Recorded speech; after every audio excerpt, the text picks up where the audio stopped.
आमे समस्ते जानू अग्नि पूर्णिमा आम क्षेत्र में पालन कराए किंतु बहुत लोक या प्रति अनभिज्ञ था।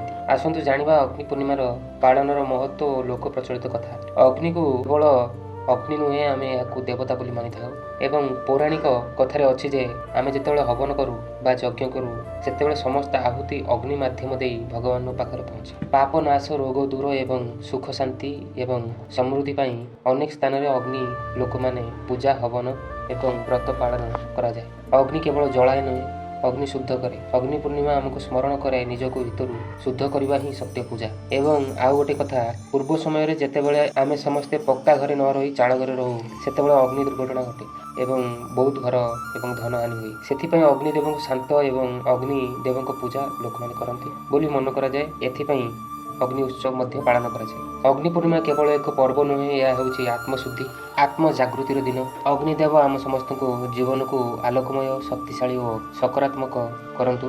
धन्यवाद नमस्कार। जदि ये वीडियो आपको पसंद आसला तेरे वीडियो को लाइक एवं चैनल को सब्सक्राइब करंतु। धन्यवाद।